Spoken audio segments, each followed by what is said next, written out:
Hello, viewers. I hope all is well for everyone watching this broadcast today. Um, Welcome to Real Justice, where we break down issues we have with today's modern criminal legal system. What I'm going to talk about today is the importance of black and brown people, men and women, and young adults doing everything that we can do individually and collectively to make sure that we avoid falling into the traps and the pitfalls known as the criminal justice system or the criminal legal system. I say we need to avoid getting caught up, getting arrested, getting charged by the police, because once a black or brown person gets arrested and charged and they're facing criminal charges, whatever those charges may be, serious or non-serious, once we're facing those charges, you, me, or anyone else, we're not going to get a fair shake in the system today. We're just not. This system today, as it's constructed, is set up to exploit ignorance. Meaning, the criminal justice system is a legal process. There's a whole process that takes place from the moment you're arrested by the police and taken to a precinct, a county sheriff's office, or whatever the local jurisdiction may be. Once you're there, there's a process that takes place there. You're fingerprinted, you're photographed, they take your pedigree information, so forth and so on. And there's a process all the way through. Different proceedings take place. You have a preliminary hearing, you have an indictment, you get arraigned, you file pre-trial motions. There are hearings on some of those motions. If there's not a plea bargain that can be made, if there's not a plea bargain that's agreed to by the defendant, then the matter will eventually proceed to trial. A jury will be picked, and the state will present evidence, or the feds, if it's a federal case, will present evidence. You have a lawyer. If you can afford one, you have a paid lawyer. If not, which is the case for most people, you have a public defender, a legal aid attorney. They go by different names in different jurisdictions across America. Here in New York, where I'm based at, excuse me, here in New York, it's Legal Aid Society. It's public defenders in New York City, the 5 boroughs that make up New York City. And the deck is basically stacked against you. You're not going to get a fair shake in the courts. I don't care where you are. You could be here in New York. You could be somewhere down south. You could be somewhere in the Midwest. You could be somewhere out west. North, south, east, and west. If you're black, or if you're of Hispanic descent, meaning you speak Spanish, black or brown is my simple way of, saying that, referring to black or brown people. If you're black or brown, you're not going to get a fair shake. Now, some people are sitting here saying, well, how can you make a statement like that? You don't have anything to back that up. Well, I can make a statement like that because I'm speaking from firsthand knowledge, first of all. Second of all, there's things that happen in, excuse me, there are things that take place and that are in the news every day. I can give you an example of how the system is stacked against black and brown people. We'll take the Jonathan Majors case. Excuse me. We'll take the Jonathan Majors case.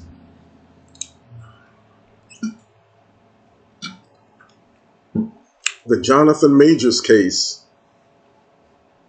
involved a black defendant who was accused of assault, harassment.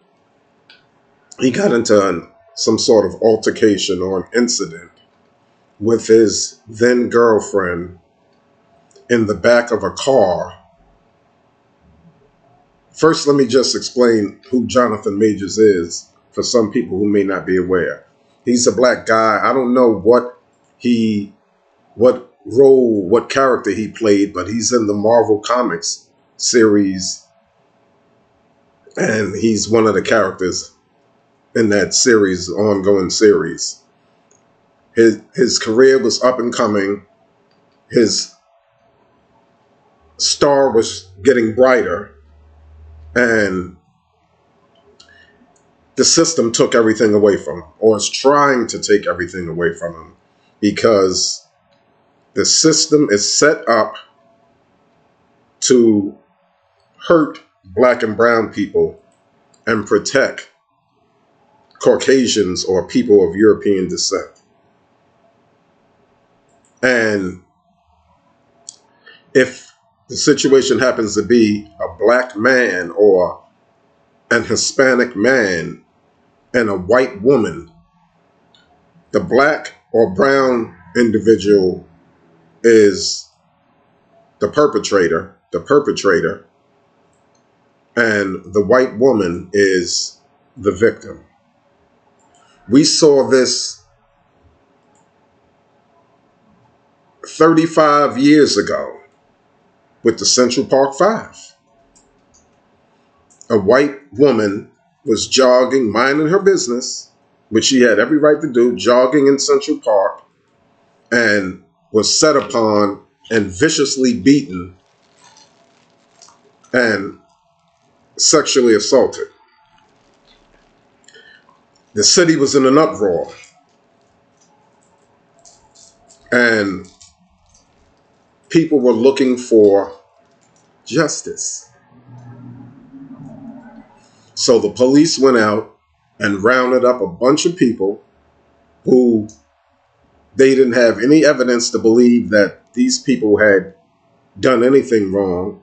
All they were doing was, it was a nice day out and they were outside having a nice time. And they happened to be in the park or in the vicinity of Central Park in Manhattan in New York City. And the police rounded a bunch of people up, some of them underage, brought them in, put pressure on them, wouldn't let their parents come and get them, speak to them, be with them, anything. And basically coerced a confession out of these 14, 15, 16-year-old boys, little boys. The system saw them as maniacs, a wolf pack. I remember some of the headlines in the newspaper. I'm old enough to remember some of the headlines in the newspaper back in 1989 when this took place. Called them a wolf pack, said they were wilding out, and coerced them into making false confessions. And after these guys were railroaded and locked away, years later, the real perpetrator ran into, I believe it was Corey Wise, ran into Corey Wise upstate, maybe Auburn Correctional Facility. The facility, those things don't really matter where they met at and all of that. But he ran into one of the exonerated five and basically confessed to the crime. Said he was by himself. He was alone. He's a lone wolf. The guy, I believe his name is Mateus Reyes, already had sex charges in his jacket, previous offenses for sex-related offenses.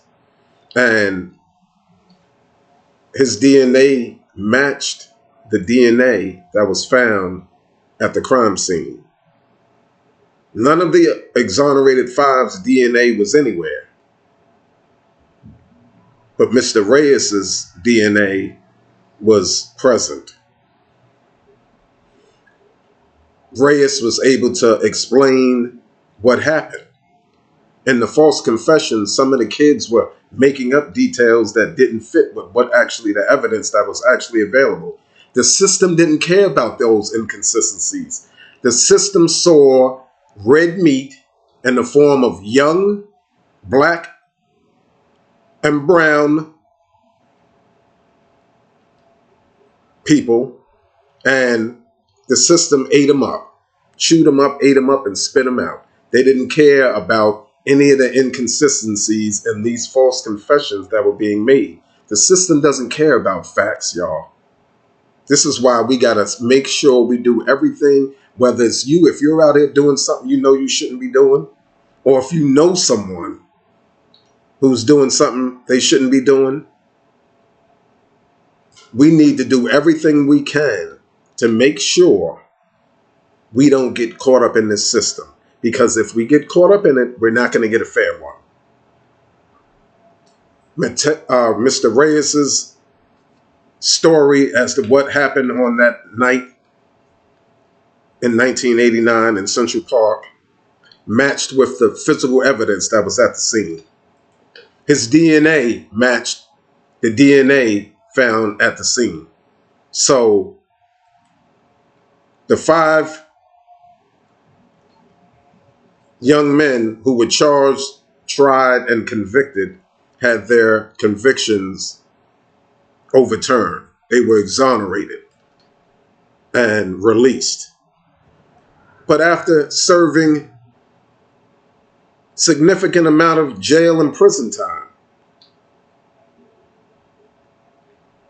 That was one example. I want to go back to Jonathan Majors. Jonathan Majors was riding in a cab or a car service in Manhattan with his then girlfriend. I don't know her name. Her name is not really important. You guys can look it up. And the lady looked over and saw Jonathan Majors on his phone texting someone. And she read something that she believed to said, "I wish I was in your arms right now." Jonathan Majors' ex-girlfriend became livid. She, in a fit of rage, she snatched the phone out of his hand and refused to give it back. Jonathan Majors tried to get his phone back. There's video footage showing them wrestling over the phone. There's video footage of them both outside of the car. There's video footage showing him putting her back in the car. And I believe there was video footage showing him running away from the scene and her chasing him, following, actually running. There's video footage showing all of that. And he got charged with criminal offenses. And the lady got nothing. I have a problem with that. And everyone should have a problem with that. Because I can't understand why Jonathan Majors was charged with anything. Oh, some people say her finger was broken or fractured or something like that. But the system, once again, ignored the facts, saw a black man and a white woman, which, whether people believe it or not, that's taboo in the court systems. If a black man and a white woman, whatever the dynamic is, if they're Bonnie and Clyde crime buddies, when that spree ends, they're going to leave the black man holding the bag. Same thing for Hispanic. If you're dealing with a white woman and you guys are doing something you're not supposed to be doing, when the system catches up with you, you're going to be the one holding the bag. The white woman they're going to find a way to minimize and let her off. In this case, they weren't committing Mr. Majors and the woman weren't committing a crime. But the trial testimony establishes that the woman, when she got on the stand and testified, she said she looked over at Jonathan Majors' phone, saw he was texting someone, and was able to read something from a woman that said, "I wish I was in your arms right now." She became enraged. The woman with Mr. Majors became enraged and snatched the phone out of his hands and refused to give it back. Well, let's take a look at Penal Law Section 160.00, which defines robbery in New York State, which is where this occurred at. Robbery is forcible stealing. A person forcibly steals property and commits robbery when, in the course of committing a larceny, he uses or threatens the immediate use of physical force upon another person for the purpose of 1. Preventing or overcoming resistance to the taking of the property or to the retention thereof immediately after the taking, or 2. Compelling the owner of such property or another person to deliver up the property or to engage in other conduct which aids in the commission of the larceny. Well, the woman got on the stand and said she saw another woman texting Jonathan Majors and saying something that caused her some distress. And she snatched Jonathan Majors' phone out of his hand.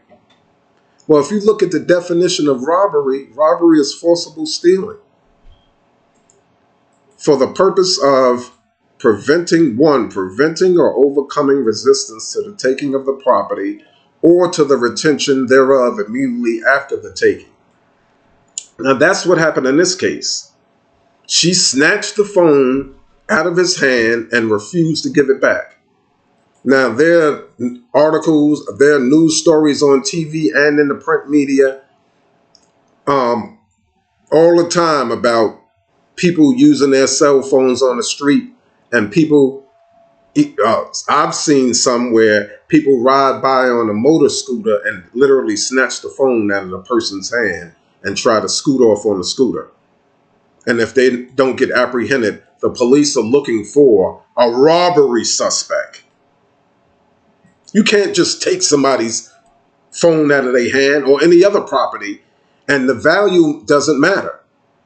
If I run up on you and I take a nickel from you by force, that's a felony robbery, and I could be looking at some prison time for that.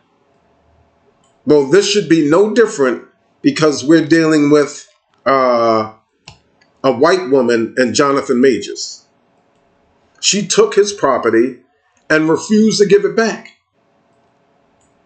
They kind of wrestled over the property, and he had to pry the property out of her hands in order to get his property back.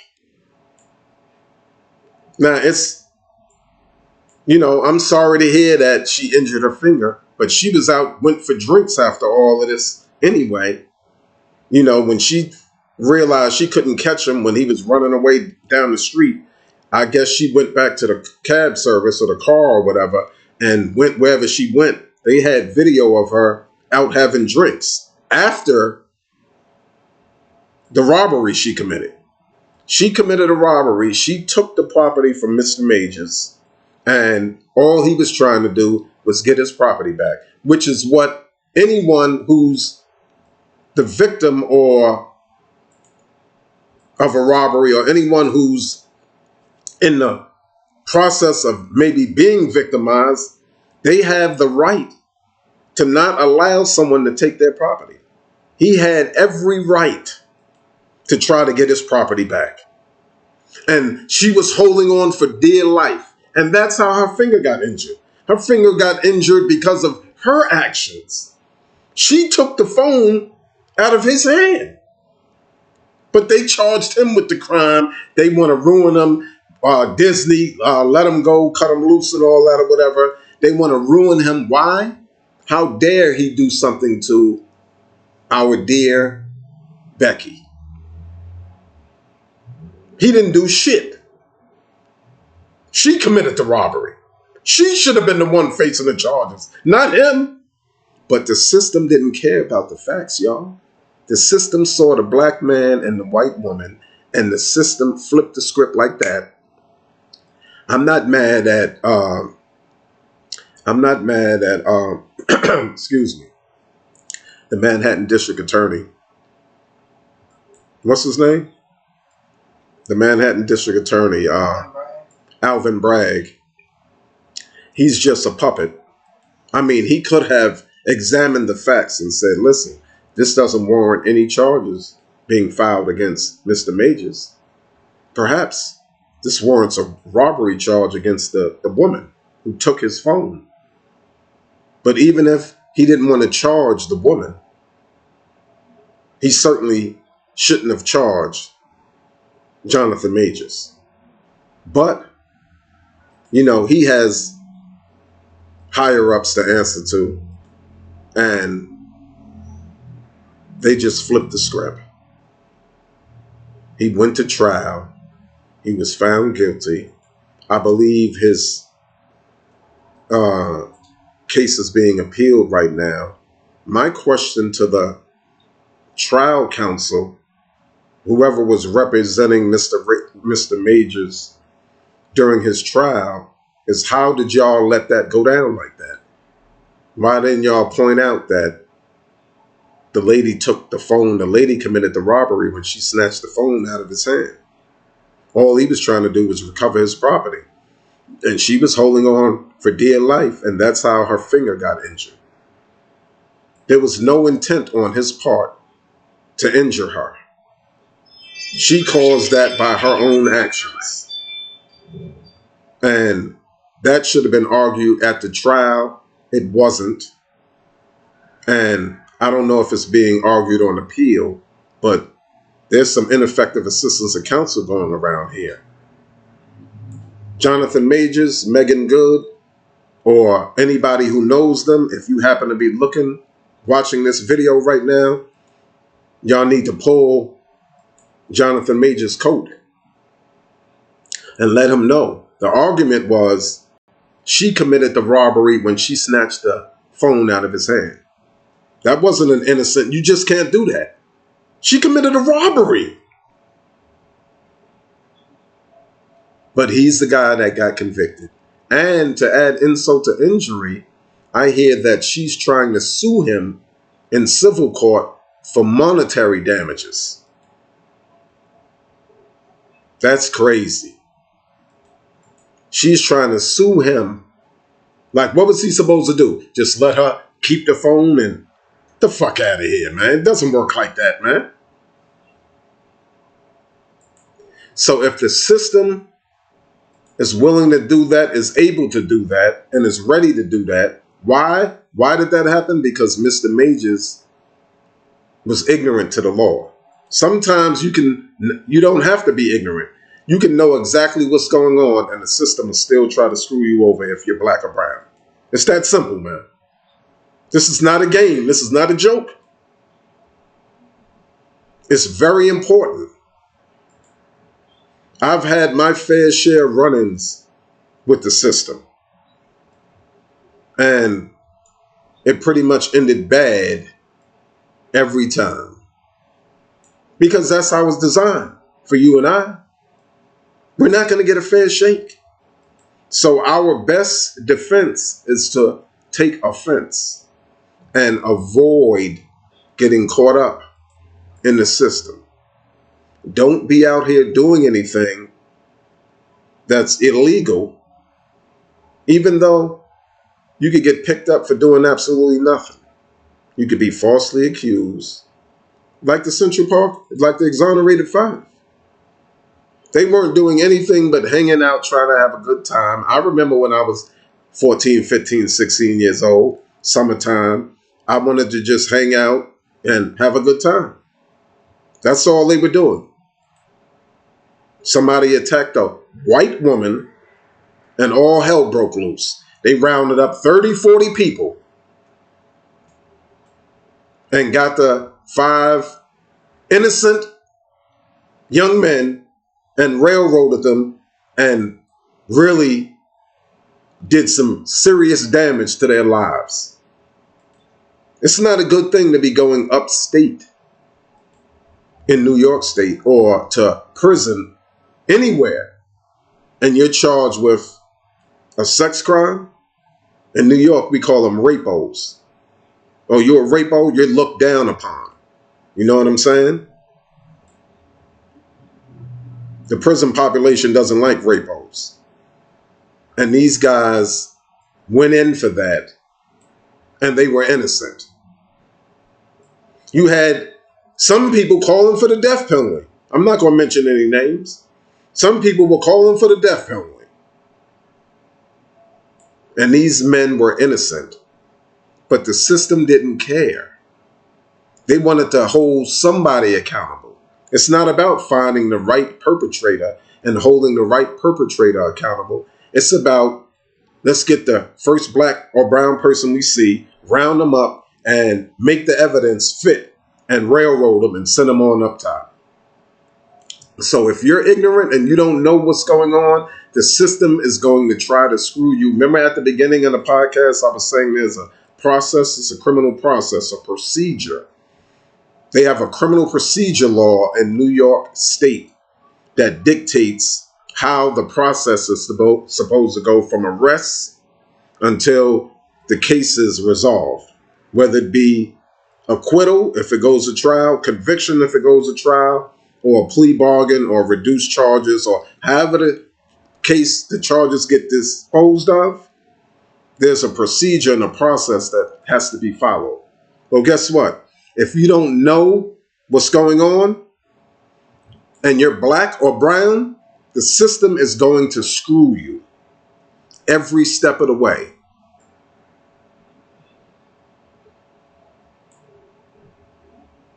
So please,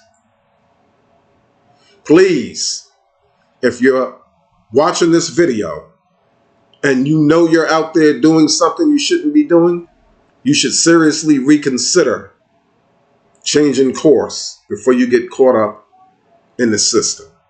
Because if you get caught up in the system, you're not going to get a fair one. In future episodes, I'm going to tell you some of my own personal experiences with the system and how I was screwed. Even when I knew what was going on. System doesn't care. If you're not directly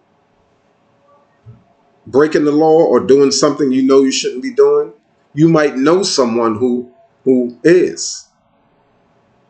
You need to, if you really love that person or care about that person or people, you need to have a real talk with them or direct them to this video, to this series of videos that's going to be coming up, and tell them they need to stop. Because if they get caught up in the system, they should expect to not receive a fair one. That's going to conclude this episode. Thanks for watching. Please subscribe if you liked what you saw. Thank you.